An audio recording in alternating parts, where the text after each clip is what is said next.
Welcome to the IVM Podcast Network.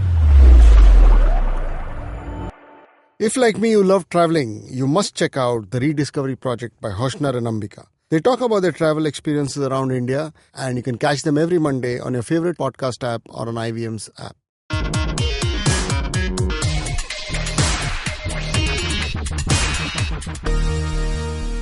Good evening to you, our MBA of Simblifieders. Great way to confuse any new listeners. Well done, Chuck. For those who are not regulars and haven't guessed, we now have a collective noun for people who tune into our show. Much like a parliament of owls or a murder of crows, it's an MBA of Simplifieders. We will now be a little more mature and not make the obvious murder joke. Okay, shall we, Chuck? Yes. Welcome, all you happy listeners. Simplified, recently voted by UNESCO as the best podcast in the world. Conditions apply. Hey, I saw it in a forward, okay? It's the show that makes you more intelligent and grown at the same time. No, one could say we make you smarter while making you smart. And I think we have a new slogan as well. So, in big news recently, the oldest member of this podcast hosting team, not taking names here, went on trip to Europe. Yeah. And I think it should be easy to guess because only one will be able to afford that. So, Naren, happy 25th It's anniversary. for me.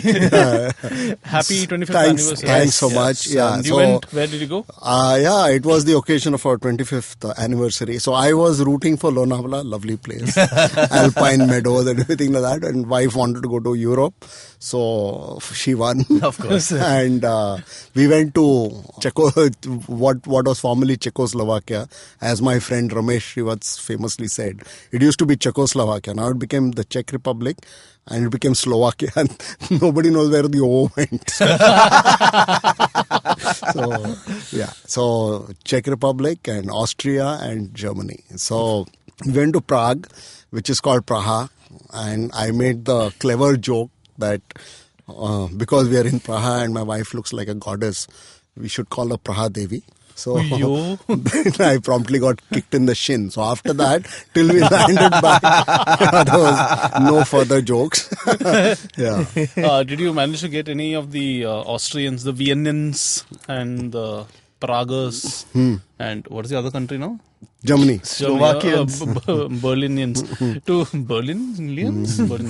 To listen to our podcast, did you? I must have, because as we were going through our, stats, we found that we have 3 listeners in the Czech Republic. Wow. Amazing. Yeah, so, yeah. And whoever you are, we love your country. It's beautiful. Yeah. Totally gallant by little which country. When he says we, he means largely him. Anyway, the 25th anniversary, Naren, is the Silver Jubilee, and nobody knows why. The Ruby Jubilee is what's up next for you, Naren. That's 15 years away. That's 40th. Then there's a Golden Jubilee at Actually, 50th. one cousin of my wife's who wished us happy golden wedding anniversary. I was so offended. Superb.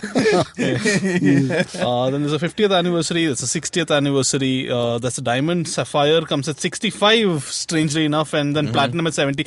We should actually tell you a little bit about the life expectancy during the days in which these were made. Like, nobody thought it would cross 40 and then suddenly became 50. And then you would assume that from 50 it goes to like at least 75 or 70 at least. It becomes 60. Then 60 it becomes 65. So yeah, that should... It's almost like a Y2K problem for anniversaries. So anyway, we are approaching our diamond episode, guys. And okay, so I have a profundity of the week for us. Yes. So for people who have just who don't know of this segment of us, we take the arduous exercise of scoring through some of the most dangerous lands in the world, which are WhatsApp family groups. Family WhatsApp groups. And I also have an alternate source. I'm blessed that way. I have a building WhatsApp group of course. Also. So Equally if anyone lethal. from Bihan is listening, hi. So this profundity of the week is particularly interesting because it's the first time a profundity of the week is going to feature a celebrity. Okay, yeah. Here's a quote. Life is not a music player to listen your favorite songs.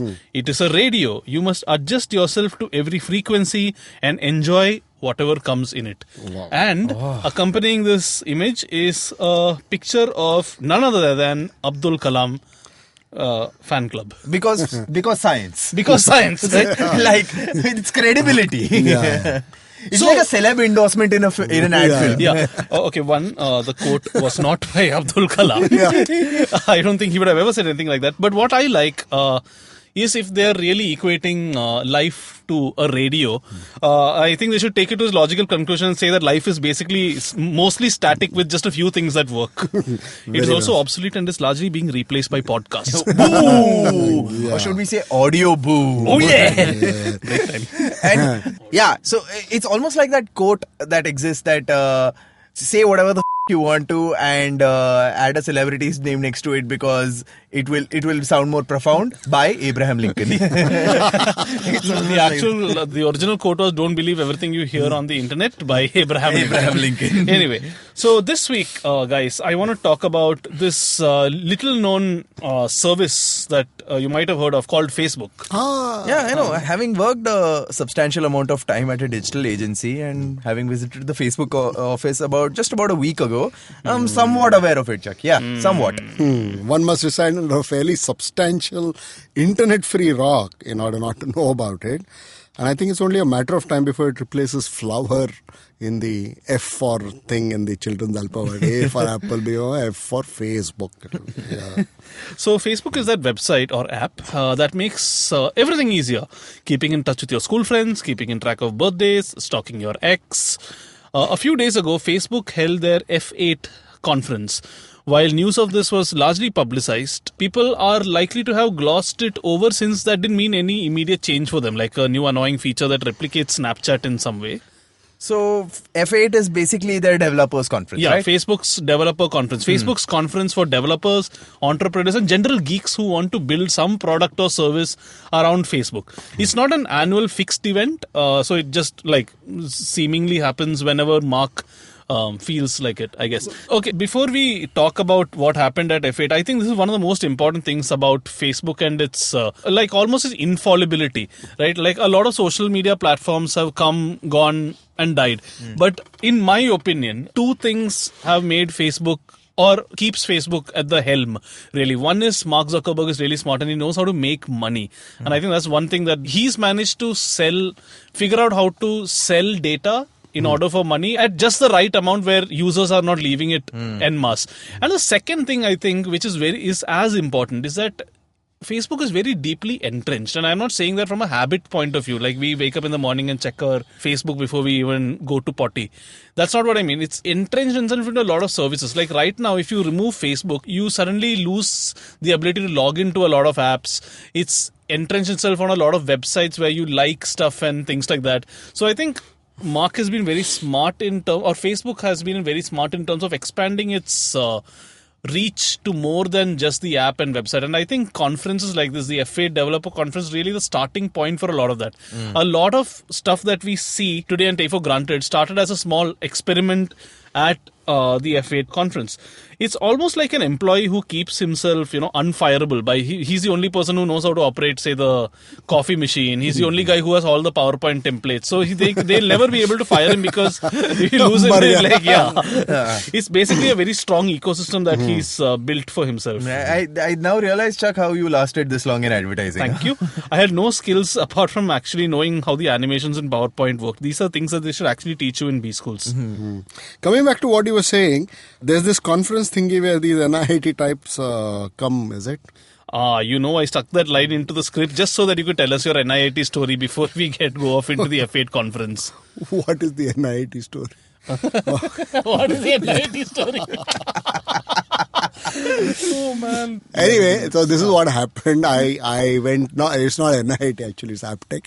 I went there because I wanted to take a course in C programming because I wanted to join up for a robotics course and when I studied engineering, there was no C programming.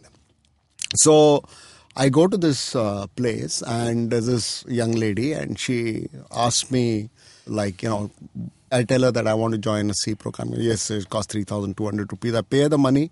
She said, okay, you can come for class from Wednesday. And she says, but you have to fill this form out. So I fill out a form, fill out whatever details.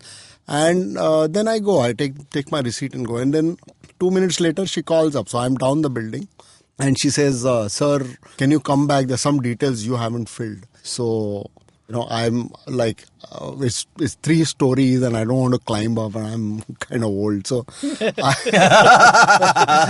tell her that, why don't you ask me and I can tell you and you can fill it in yourself. I can do that. So what is your, what's your father's name? And so tell her my father's name. And then, so what is your date of birth? It's 21st of April, 1965. There's a little pause.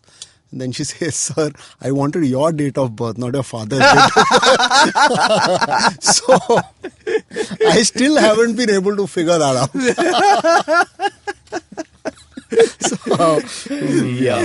So I'm going to leave that to my listeners. I haven't figured out whether it's a compliment or an insult or what. Okay, thank you, Naren, for that.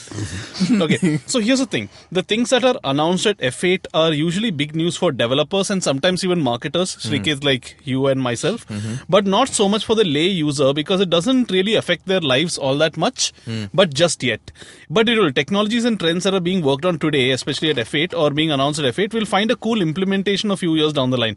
Like for example, the first ever F8 that happened, the concept of social graph was introduced. So nobody, like social graph is a nice big complicated term, but that's what then enabled people to type in things like friends who work in Ogilvy, something like that, or friends near me and things like that. So everybody started being related to each other, not just the fact that they were friends, but also because of connections. That's how you can then view who the friends who are in one city, etc. So it really expanded the scope of how connections look at each other. In 2008, Social Connect was introduced. Social Connect is basically what is a fancy term or the official term for when you use Facebook to log in to an other app. Like for example, if you have a fitness app, I know, Naren, that you use various fitness apps. Have great fitness aspirations at least. Naren is very fit. He has used the fitness apps many times. Let's put it that way. To paraphrase an old Mark Twain quote. So you would use Facebook to log into it rather than entering a new login, etc. for this. So this is called Social Connect. So while for you it becomes convenient for you to log in without needing to create a new password, etc. for the site, for Facebook it becomes an additional source of data because now they know that you're a health freak and you possibly even work out at this time, this is what your speed is, etc. So they can sell that data to marketers and target better products to you. In 2010, the concept of social plugins was introduced, like adding a like button to an article that say is outside Facebook. Like for example, if you go to Cricinfo and if you see an article over there and like it, at the bottom you'll see a like button. So that again gets added back to your social graph. So a lot of these concepts were introduced at F8. So we're going to take a small break, and when we do that, we will get back and we will tell you about the big things that have happened this year at F8. Be right back. Hello there, my name is Naveen Narona, and as a gay person in India, I get asked a lot of stupid questions. Beta, is it LGBT or eligibility? How do two men procreate? Bro, is Grindr better than Tinder or what? We answer all these questions and much more on my podcast, Keeping It Queer, where I talk to individuals from the LGBT community in India and learn about their personal stories. Catch new episodes of Keeping It Queer every Monday on Audioboom, iTunes Global, SoundCloud, YouTube, or generally any of the podcasting apps. In fact, you can now download the IVM podcast app and listen to it. Happy listening. And welcome back to part 2 of this episode. Right. So you're talking about the F8 developer conference by Facebook? Yeah. So, I mean, first question before we even delve into what happened at the F8 conference is why is the Facebook conference called F8? And there's actually quite a few interesting etymologies for this. There are many different theories on where the name has come from. Something that F8 stands for fate. I mean, fate. That fate it was conceived by fate based on an important piece of Facebook culture, the hackathon. Some others say that hackathons are traditionally 8 hours long, so which is why it was the extra 8 hours that you spent outside of your regular work day and the regular time that you do. So therefore, that was the other place this came from. And so, I mean, these are a couple of interesting reasons why it's called F8. But what we do know is now the name's there and it's stuck, and we are now looking to know what happened in the F8 no in 2017. interpretations for the F8 key on the keyboard. I know, I was wondering that would be there as well. Doesn't do anything. Like F5 is refresh, I know. So yeah, other than that, F8, I don't know, it's just there. It's just there. It's just there. Like F11 at least makes your Chrome. It makes full screen. Like F8. What does F8 do? Useless it is. somewhat like Facebook, but let's not there might be a right-wing F8 loving organization somewhere like F8 Rakshak. Most niche fringe group ever. Anyway, okay. Let's get back into this year's F8 and what happened. Okay, a couple of interesting things. First up, this is first up camera effects. All right. So Facebook, I think everybody knows that the camera has increasingly become, especially the front-facing camera, has increasingly become important for self-expression. Like it was a novel idea a few years back to put a camera in a phone so that people could take pics on the fly, and then introducing the concept of the internet on the phone so that people could share these photos immediately. And then the front camera came just, I guess, for video conferencing and things. And today, because of the selfie culture, it's just taken off to another level where, I mean, I would actually, in fact, say that for some people, the front-facing camera is more important than the back-facing. Especially if you look at some of the advertising that's happened, like Vivo and entire Oppo, cameras are marketed on the basis of having their the best. front-facing. Yeah. I mean, there's a new one which has two different front-facing cameras with two different lenses that allow you to take different and some types of them are selfies. actually pretty good. It's actually a reflection of the vanity of our society, if anything else. But leaving those epistemological issues aside, let's move right ahead. Okay, so for this, they've offered, what Facebook has done is they've offered businesses two cool things. There's something called Frame Studio, where you can create your own effects, and there's something called AR Studio, where you can create your own augmented reality effects. And I'll explain what this is. When you open up the Facebook app on your phone, it now implores you to tell a story. Their words, not mine, which is you use your front-facing camera or selfie camera to its friends to take a pic or a short video of yourself, and then you can add all sorts of effects that you're at. Like suppose you take a still photo, you can add like things falling from the sky or a frame or like a couple of curtains. You can add text onto it. Basically, most famously dog ears on your face, or dog ears, or sunglasses and stuff like that. And the same is true for video as well. Suppose you're taking a video, then you can it actually has enough technology for you to say add a pair of moving sunglasses or some arrows that follow you around or things like that. So it's actually quite deep technology that they're using for something as frivolous as this, people would say. And at this point, I must just stop and talk about a game of mine, a favorite game of mine called Taboo. Taboo is a game where you actually have to try to guess a keyword, and while the person who's telling you is trying to make you guess, he has to make sure that he doesn't use a certain set of words. Like for example, suppose it's almost like trying to explain Simblified to somebody else without using the words faff, bullshit, Naren, Chuck, Srikeit. So just now imagine trying to explain. Interestingly, podcast wasn't in that list. So just imagine. So that's Taboo. This is what I felt when reading the Facebook announcement for these filters, because not once did they mention the word Snapchat. Yeah. And one of my favorite tweets from... they did a buppy on that. They buppy Snapchat basically. One of my favorite tweets from last year, or I think it was earlier this year, was when Facebook just came out with the stories feature, which was an absolute inspiration from Snapchat, and somebody tweeted out saying Even Spiegel must, the CEO of Snapchat, must commend him on his incredible work ethic, managing to launch a successful IPO along with being a product manager at Facebook. So yeah, basically people who are familiar with Snapchat will know what we are talking about, by which we mean the demographic under 25 largely. Why on earth do people find these thing popular? Curiously, my wife does. Oh yeah, she must be the oldest Snapchat user in the world. Yeah. So, does she listen to us? No. Okay, very good. In that case, you can go home and sleep tonight. Okay.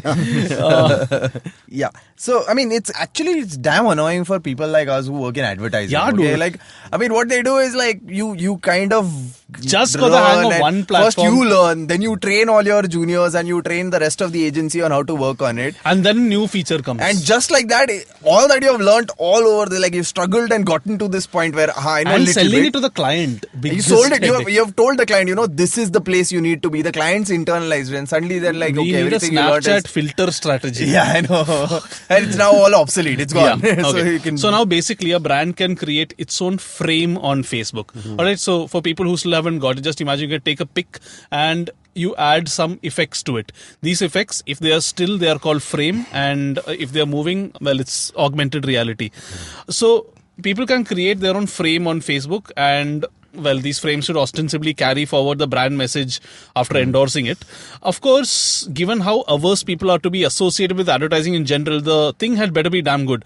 So while it'll be easy for, say, like passion brands to do something, like for example, I wouldn't mind endorsing, say, my favorite brand of headphones. I know Srikeit wouldn't mind using, say, something which, say, Liverpool Football Club if they had something. Naren might not mind using a filter saying proud to be from SPJN College of Management Research. Or Naren and I can both have like a Mallard filter, okay? Or Mallard filter, yeah. It'll be tougher for a service brand. Like, for example, I know I wouldn't want to say, proud Axis Bank customer or something. I mean... yeah, I mean, for Samsung Note 7 could like have a frame that's like burning fire. Surrounded by fire. Yeah, fire in some way. Yeah. And then headphone zone could have a bunch of headphones on people and... stuff like that. Various tourism boards can also do. I know, a lot of music festivals do this. Like I know Coachella and all these guys, they do a lot of local filters over there. That'll be interesting. What about Simplified? Do you think we can have our own frame? Yeah, that would be so awesome. Yeah, I mean, I wonder what would be in those frames. I mean, I think we could like probably put a bunch of... I mean, I think one thing is we need to be missing from the frame, otherwise people will know what we look like, and that would be a big problem. Yeah. So to say that we have faces made for radio is... True. And I mean, you can like... okay, so we are falling short of ideas on what to put for the Simplified frame. So if you have ideas, write into us. I'm thinking Halo. Right? The wisdom that you get after listening Simplified radiating from the back of your head. Radiating for sure, but not from the back of your head for sure. Other parts slightly lower. I'm simply thinking the regular frame with just a poop emoji. A poop emoji with that diploma cap. Diploma cap, probably. Yeah. Okay. So here's a bit of trivia for you guys. You can actually thank a Ukrainian company called Luxury for the endless fun that is the Snapchat filter. So they're the guys who actually came up with this whole thing. Snapchat bought it over in 2015 for a mere 150 million. Wow. And it's also very heartening to know that the terms Ukraine and acquired in the same search phrase for once yields a positive result. Well played. The second part of the camera story, apart from frames that I spoke about, which is for still images, is augmented reality. And I'm guessing everyone by now knows what augmented reality is, mainly thanks to Pokemon Go in the last year. Yeah. But for people who don't know, just imagine that you point your camera phone at something. So it's obviously pointing to something, whatever. Like right now I see Naren in front of me, which is a happy sight. Some of you might have your spouse in front of you, which could be a happy sight or a sad sight, depending on, or some of you might be having a glass of beer, whatever it is. And just imagine that there are things superimposed on top of this. Like on top of your glass of beer, you have like some characters floating around, or if you're looking at landscape, you have some text written over there or whatever. So this is basically what augmented reality is. Augmenting something apart from your own misery onto reality. Yeah, that's quite cheerfully nihilistic. Thank you. So here's what happens, Naren. The frames are static in nature, like Donald Trump's IQ, and yes, we're doing that again. Augmented reality allows these frames to come to life, like the KKK after Donald Trump got elected. These animations can actually interact with you. Unlike Donald Trump does with the media. So for instance, I can create an animation that follows you, much like the NSA will after Donald Trump. I can create another animation that makes it seems like there's fire behind you, which under Donald Trump chances are there will be, especially if you're an immigrant. Or another animation could be snow falling from the sky, a possibility that looks increasingly remote thanks to Trump's position on climate change. Or you could have an animation that shows a wall being built around you, like, you know what, I can't think of a suitable analogy. So that's so basically that's augmented reality for you. That could be the anarkali thing, right? So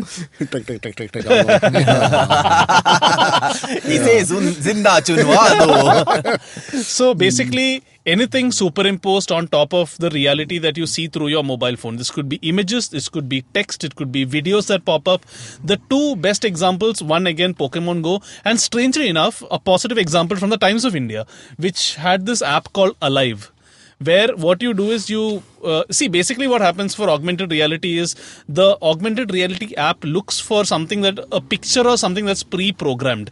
For example, if I take my augmented reality app and program it to say whenever I see Naren's face, I want a PG Woodhouse quote to randomly pop up. I can actually do this. So every time my app sees your face or a picture of your face or say a dartboard made of your face or whatever the case, maybe it'll pop up so many brands, for example, say when you hover this over our logo or something will pop up. So there's a action that is created out of that. So yeah, that's basically how augmented reality works. It's a big deal for brands. This also another thing that is going to get more interesting is this whole thing called Facebook Live. Many of you might have seen it. We have celebrities that you follow might done it. Cool thing that they're going to introduce on Facebook Live, and I'm excited about this because we do a lot of Facebook Lives with the artists that my company OML either manages or gets for its various festivals. Is you can now have tools for interaction. Like before, Facebook Live would just be almost like a Skype session. You have questions being asked and then somebody answering it. Yeah. Now a person, like suppose I am conducting a Facebook Live myself, I can actually put up a question on the screen itself and there are two options and people can actually tap that. Okay. Like for example, which Simblified co-host should I marry? Naren and Srikeit. So people can actually tap that. It's okay. It's okay, Srikeit. Neither. It's okay. Neither. So yeah, and also they've Facebook's tied up with Jiffy as if Facebook Lives, just in order to make Facebook Lives more annoying, you can now embed a GIF within your Facebook Live. Wow. Feeling this way, like that. This is, like evolution on, I don't know what, like steroids, man. We should take a break at this point and we will be back to look at what else happened at F8, and there's quite a bit of interesting stuff. Hey friend, so if you're listening to a podcast right now, you're probably some kind of a nerd. A nerd at heart at least. So maybe, just maybe, you might like another podcast about nerds, by nerds, and for nerds. It's called Geek Fruit, a community to unite estranged geeks from across India and later on the world. We talk about television, movies, science fiction, adventure, fantasy, etc. Anything nerdy, it's all here on Geek Fruit. You can catch a fresh episode every Monday and a retcon episode every Tuesday. And you can check us out on iTunes, Audioboom, Stitcher, or any of your favorite podcast apps. Like my favorite podcast app, the IVM podcast app. Give me my money, IVM. Good plug. Happy listening, you nerds. And we are back. Welcome. Part 3 of this episode where we are looking back at what happened at Facebook's developer conference F8. So in the last installment, in the last segment we looked at the Facebook cameras, frames and augmented reality. The second important platform apart from camera that was spoken at F8 was Messenger, Facebook Messenger. I'm sure headline writers around the world were waiting for Facebook to shut down the platform so they could finally say... Don't kill the messenger. Correct. Yes. So thanks. You even complete my jokes now. You are the unwilling McCartney to my Lennon. Now Messenger emphasize unwilling. Is a Chuck autocomplete. Sorry about that. No.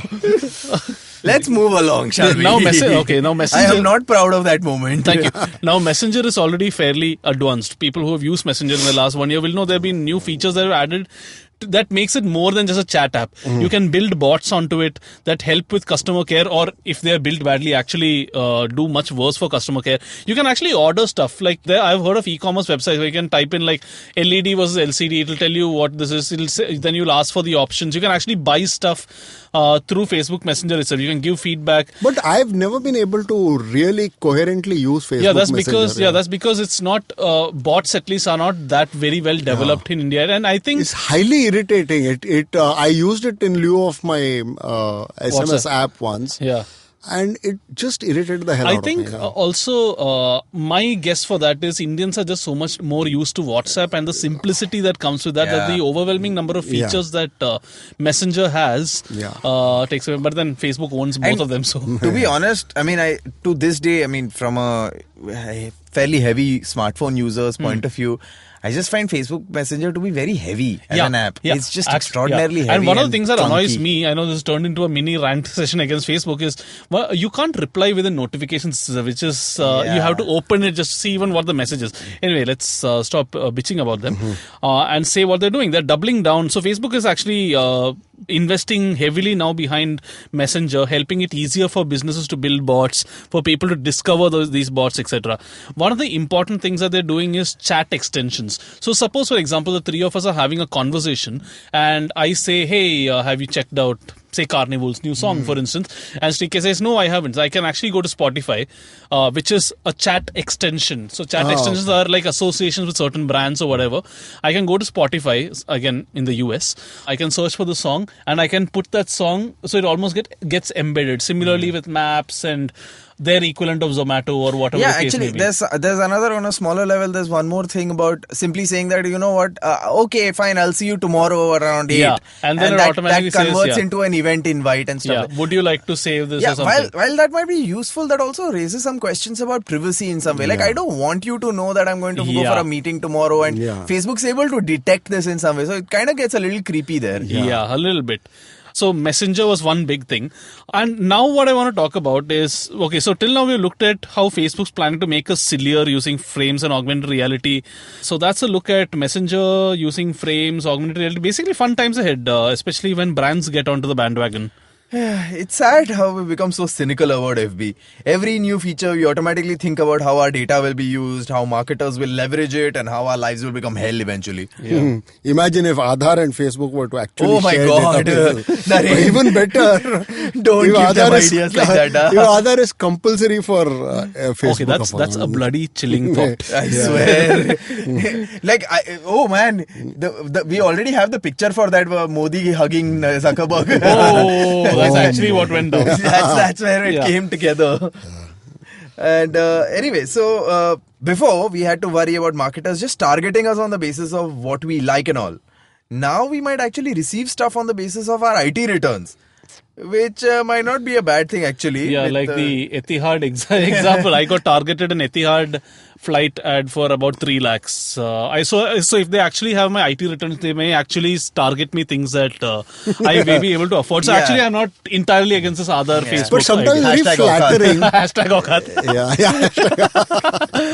What's worse, the government will then actually know what we are posting and stuff, which is as reassuring a thought as knowing that Donald Trump has nuclear codes. Yeah, it's fun, man. I hope no policymakers and people working on UIDA are actually listening to this. Speaking of which, on the day that we are recording now, we've found out that cows are going to have like UIDA IDs as well. So, I mean, this day is not too far off. Let's not keep our hopes up that this Anyway, won't thanks, happen. Naren, for that cheerful thought. Still shaking. Anyway, what I wanted to end the show with is this. Facebook's working on 2 pretty interesting technologies which may or may not have immediate marketing implementations, but they're actually very, very cool. One is, believe it or not, hearing through your skin. Wow. Yeah, and I quote from an article I read on this. It's been building prototypes of hardware and software that helps your skin mimic the cochlea in your ear and translates sound into specific frequencies for your brain. Wow. This technology could let deaf people essentially hear by bypassing their ears altogether. And the funder for this is actually pretty solid. Like, can you guess how much area of skin we actually have? I know, couple of. Yeah, you got the number right. Okay. It's now you get the unit right and you win 10,000 meters. Meters, yes. Square meters. Meter, yeah. To give it its full. Christian metric.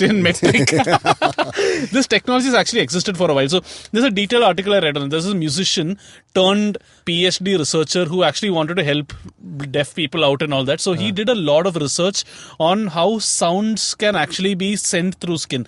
What he realized is that traditional music, the way we make it, can't be synthesized that much for deaf people to hear or to be transmitted through skin. So there's a whole new type of music that needs to be made. I think I forget what they called it. There's a specific term that they gave it for vibrato something music, which is specifically made for transmitting sound through the skin. I thought that was an absolutely fascinating concept. So one of the experiments he did, I remember, was they were watching a movie or they were watching a clip and they were just sitting on chairs like we are. And then what they did is they created another chair which had sensors at the bottom. Just imagine like your ass is on like 8 sensors, and whenever a certain thing happens on screen, certain parts of the sensors go off. Like if there's an emotional screen, one of these will go off. If there's a chilling scene, something closer to the spine maybe goes off. And that, he said, just created an incredible amount of experience more, even if you're a person who's hearing and all other senses are working properly. Yeah. Amazing. So I think there's a lot of, I have no idea what Facebook wants to do with this, but it's pretty interesting. The second technology, and I think this is equally fascinating and probably a little scarier, is typing with your brain. And I quote from the same article, over the next 2 years, we will be building systems that demonstrate the capability to type at 100 words per minute by decoding neural activity devoted to speech. Wow. Somebody from Facebook wrote in a Facebook post. She said the aim is to turn thoughts into words on a screen. The system Facebook is building will be non-invasive, and the representative says it could become a speech prosthetic for people with communication disorders. Okay, one thing before we start thinking about whether our spouses will be able to read every thought that goes to our minds, is that you can actually control, or at least Facebook says that you'll actually be able to control what thought needs to go out. So it's more in the, so it probably is more in the voluntary communication. So it's just before the conversion happens from the brain to the mouth. That's where you exactly. Yeah, and I think the things that they're going to start off with, while this sounds nice and fancy, is great for headlines, your brain for typing and all that. I think what they're going to do is more for the point of view of making binary choices. Like, do you want to go out today? Yes, no. I think those are the type of things, rather than saying, okay, now I will write my life novel. Dictate, and translating One that of onto the things speech. I'm surprised hasn't really come with the front camera and everything. There is a technique for drowsy driving detection. So it keeps the gaze tracker. Yeah. And it keeps. So if they have something like that on the phone, you could probably select options based only on your... Actually, eye tracking technology has been around for a while actually. Some websites use it to track, if wherever available, wherever the site has access to your front camera, how your eyes move on parts of the screen, so that they know, what people are looking at, etc. Also, for market research purposes, they have been used in, say, supermarkets, and they're placed surreptitiously, so people know, so that the people behind the brand know where these guys are looking. So what's the optimal place to keep a product? So at eye level we would think is supposed to be the golden area, the real estate, as it were, the prime real estate. And as you move down shelf, you have like Mallard and Bayandar types. So these are the two things that I thought were really cool. I thought, like filters and all that is great for the kids and all that. But I thought these two technologies, one being able to type using your brain and two getting your skin to hear, are really fascinating. And what's very interesting for me is that great advances and technological breakthroughs like this are actually being done by technology companies, or when I say technology companies, this is hardcore medical research. And this is being done by a company, and stuff like this is being done by a company whose first job was collating the web in form of a search engine. I'm obviously talking about Google. A second one was a social networking website. Sure, they may be doing it for selfish rather than altruistic purposes, because they want to one day be able to communicate, to be able to send you ads through your skin. But it's probably a trickle. It's not a trickle down, trickle sideways. Yeah, where it goes into other industry because they're pioneering the technology. It's almost like, I think I was reading something, one of Kalam's books, I guess, and he was talking about. He was a core missile scientist who was hardcore into missile research and stuff like that. So they were looking at developing super lightweight materials that they could use on missiles and stuff like that. And they found this material. They had actually made metal which was lighter than maybe even cushions and stuff like that, which were really light. And then they said, okay, what other applications could there be? And those things actually got, they received applications in making prosthetics for people. Wow. So actually it's like missile technology getting into prosthetics and stuff like that. So these sideways movements from industries you don't really expect to. So like from missile technology, which is widely viewed as one of the evil places in the world, to like using prosthetics for people who are disabled or in some way or the other. So it's actually, there are a lot of, like you said, trickle sideways movements. And one thing I forgot to mention, which they actually announced at F8, was actually the bigger cousin of augmented reality, which is virtual reality, where you immerse yourself in an other world altogether. So virtual reality comes in two forms. One is non-invasive virtual reality, where you are basically a spectator in the other world. The analogy that I usually like to quote is, like, if you've seen the Harry Potter movies, the scene where Harry falls to the pensieve, he's watching stuff that's happened around him, but he doesn't have the power to control any of it. He's just a spectator in another spectator, world. The other type of virtual reality, which is much more advanced and obviously much more difficult to create and much more expensive to create, is when you can interact with things around you. So this is where virtual reality gaming comes into the picture. In gaming, you can't be a spectator. So you actually have to turn your car. You may bash your car into something, but you're controlling how the virtual world that you are in changes. So Facebook created something, I forget the name for this, but it's basically, this is where Facebook is headed to, where you have virtual reality social networking. Like suppose the three of us, we actually, so what they demonstrated at Facebook was almost like a virtual tea party. Yeah. So Mark and two of his friends were actually having tea. So avatars of these guys were created. Of these guys were so while actually that's there, a very, very small example, it's very unlikely to excite people that much, where the three of us, we anyway can't stand each other in real life. Why would we like get on to virtual I like reality and do Naren that? very much, okay? But then that same technology, keep it. The technology could lead to something else entirely in the future with a few advances. So yeah, it's pretty crazy where Facebook's going. So yeah, we definitely don't know where Facebook's going in the next few years. Yeah, Any guesses? for sure. Yeah. I mean, and my guess is we'll have to wait for Snapchat's new development. For sure. And my concern being more on the fact that, I mean, see, like we talked about Mark Zuckerberg and why Facebook has been successful so much is because they've been in this Goldilocks zone of not too annoying and like somewhat useful. So they're somewhat there in the middle of that. I'm just concerned about while these technological advances are great, but it is still in the hand of a guy who's looking to make as much profit as possible. Yeah. With stuff like Facebook Basics, which had a big revolt against it in India, where they tried to bypass net neutrality in some way. There are certain serious concerns with the motives of why Facebook is doing these things. And so I personally, while it might be great for people with disabilities and everything else, and it is a natural technological advance, there is a certain element of caution before letting Facebook into your body.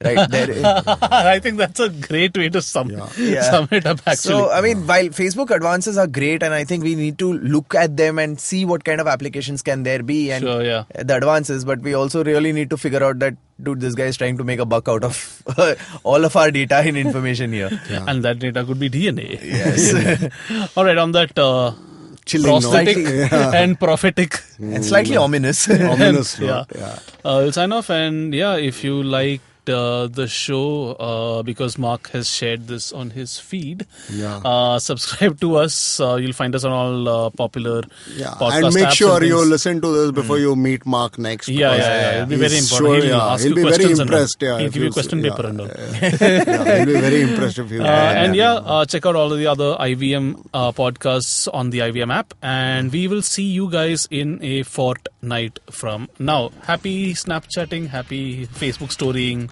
filtering, and all that. See you soon. Bye-bye. Bye-bye.